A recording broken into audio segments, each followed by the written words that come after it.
Bismillahi rahmani rahim. Alhamdulillahi rabbil alamin wassalatu wassalamu ala rasulil amin wa alihi wa sahbihi ajma'in, amma ba'd.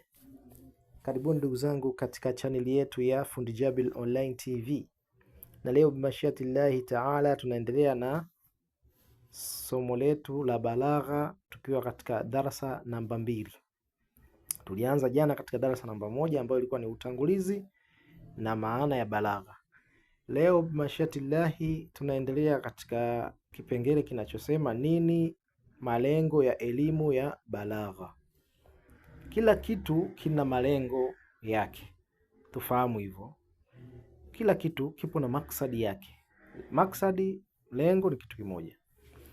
Kwa hiyo malengo ya elimu ya balagha ni nini?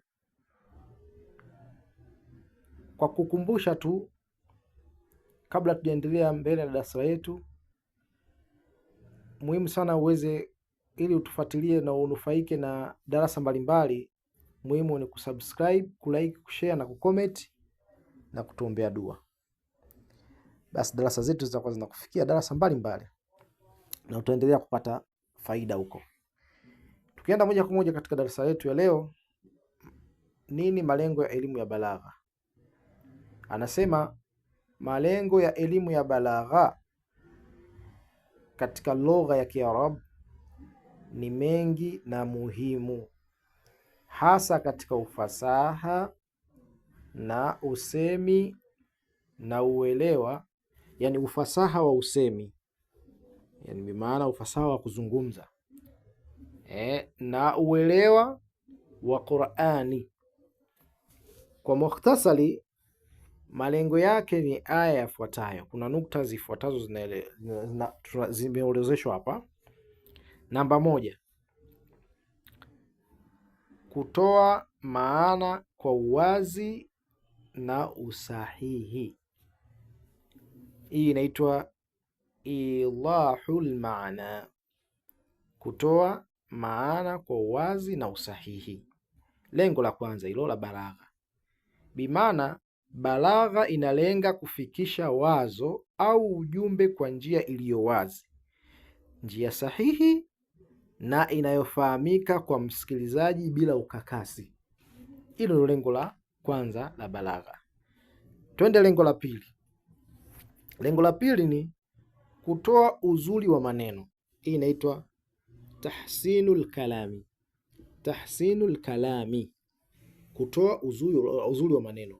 Bimaana balagha inafanya maneno yawe maridadi, yenye mvuto, yanayoingia moyoni kwa kutumia picha, tashbihi, maana yake kufananisha, ile istiara na mitindo mingine ya kisanaa.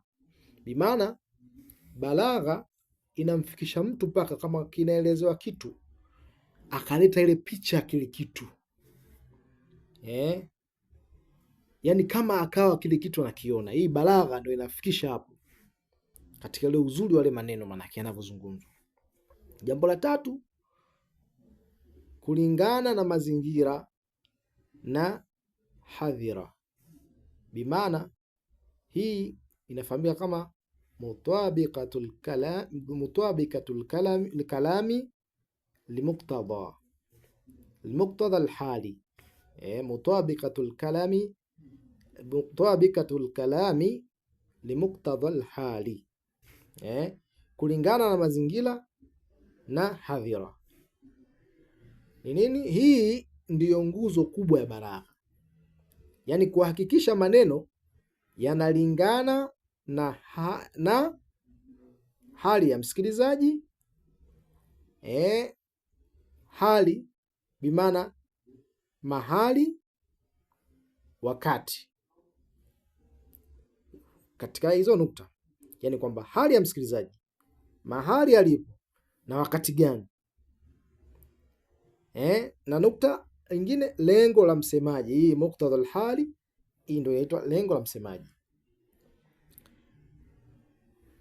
Kwa hiyo hilo ndio lengo la tatu, bimaana mutabiqatul kalami limuqtada alhali.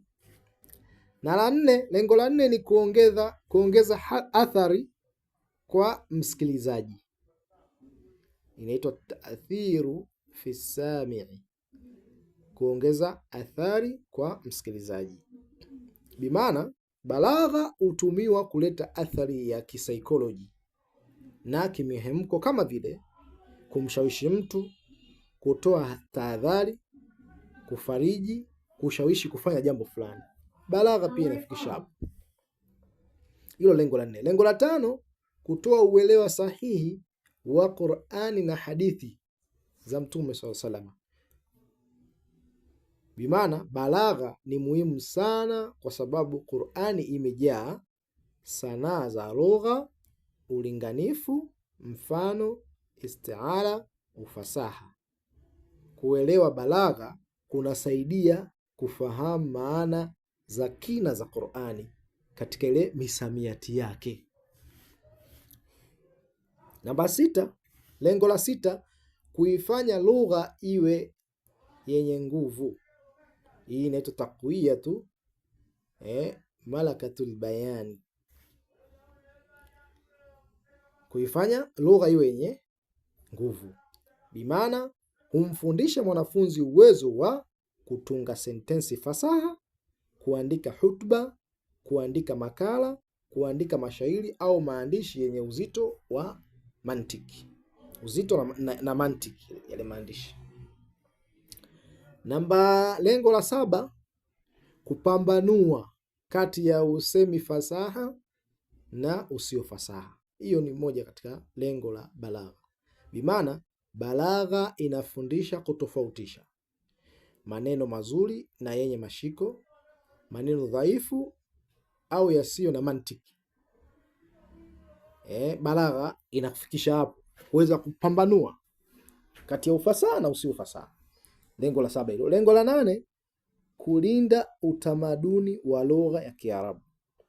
Kulinda utamaduni wa lugha ya Kiarabu bimaana husaidia kuhifadhi uzuri, adabu na mila za lugha fasaha ya Waarabu wa kale. Hii balagha.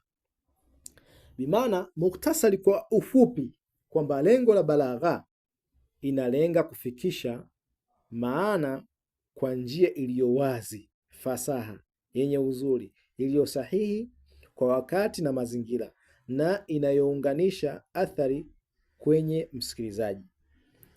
Ikiwa bimaana mifano mingine ya balagha tutayapata inshallah katika darasa linalokuja. Kwa hiyo kwa darasa hili tutakuwa tumeishia hapo biidhnillah taala. Kwa hiyo inshallah usikose kutufuatilia. Muhimu sana kusubscribe channel yetu, kulike, kushare na comment na kutuombea dua ili Allah tabaraka wa taala aweze kutuafikisha kuyakamilisha haya.